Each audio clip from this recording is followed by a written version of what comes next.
आज मैं corona virus की फैमिली से निकले कोविड-19 पेंडेमिक के बारे में अपने जेनरिक आइडियाज़ शेयर करना चाह रहा हूँ।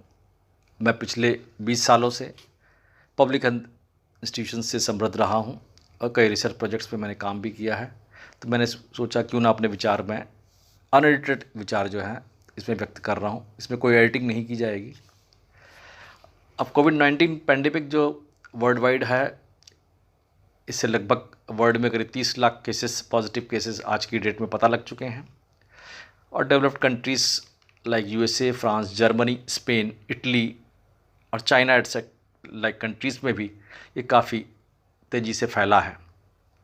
यूएस जैसी कंट्रीज़ में जहाँ की public health facilities top most हैं, काफ़ी अच्छी मानी जाती हैं, 10 लाख पॉजिटिव केसेस हो चुके हैं। वहाँ मोर देन 50,000 डेथ्स भी रिपोर्ट हुई हैं। और रही इंडिया की बात, इंडिया में करीब कोविड के 30,000 के आसपास पॉजिटिव केसेस हैं। हाँ, ज़रूर इसमें ये बात कहना चाहूँगा, इसमें फॉल्स पॉजिटिव केस भी हैं और जो छूट गए हैं फॉल्स नेगेटिव का, कि हो सकता है फॉल्स नेगेटिव केसेस भी कुछ हों। अब कोविड-19 को कंट्रोल करने के लिए दो तरह की स्ट्रेटजीज़ वर्ल्ड वाइड अडॉप्ट की जा रही हैं। इसमें सबसे ज़्यादा फेमस है लॉकडाउन अप्रोच और दूसरा अप्रोच है हर्ड इम्यूनिटी का। Lockdown approach, a significant proportion of countries in the world they are working in the area of lockdown only. और लॉकडाउन में क्या है, जैसे इंडिया के बारे में सोचा जाए, इंडिया में लॉकडाउन 1 रहा, लॉकडाउन 2 जो अब May 3, 2020 को ख़त्म हो रहा है।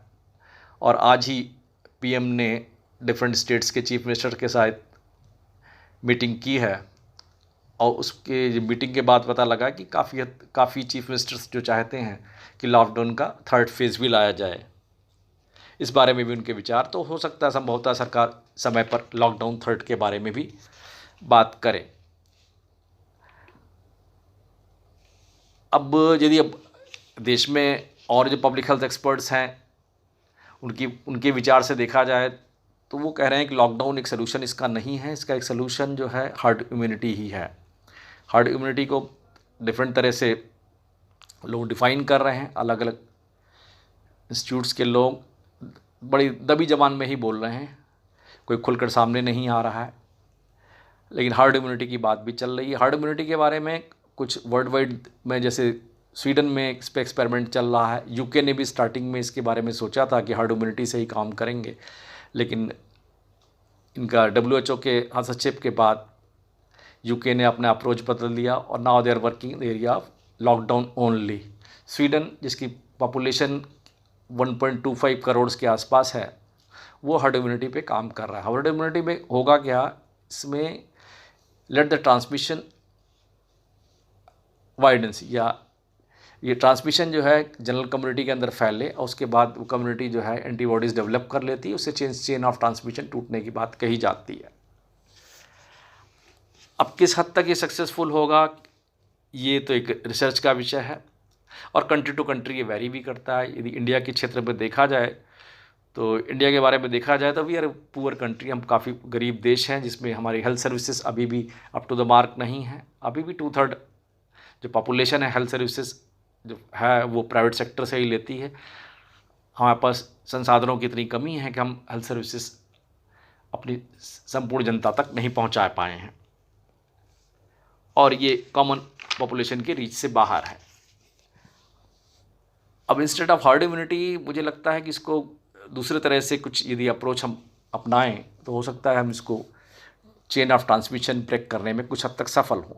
मेरे सुझाव हैं कि हमें 20 से 40 वर्ष तक के जो एज ग्रुप के लोग हैं, युवा लोग हैं, उनको ऑफिस या फैक्ट्रीज़ को या वर्क प्लेसेस को ज्वाइन करने की आज़ादी देनी चाहिए, जाने देना चाहिए। अब रही एजुकेशनल इंस्टीट्यूशंस की, 5th to 8th स्टैंडर्ड के जो स्कूल्स हैं उसमें thrice a week 3 hour per week, thrice a week 3 hour per day के हिसाब से 3 बार इनको स्कूल जाने में छूट देनी चाहिए। अब इसमें 9th और 11th है, थ्राइस ए वीक 4 आवरली कर देना चाहिए। 10th और 12th जो मेन होते हैं इनके पास 4 times per week 4 hours per day इनका क्लासेस होनी चाहिए। और beyond 12 that means graduation and above में 4 डेज़ पर वीक चलाया जा सकता है।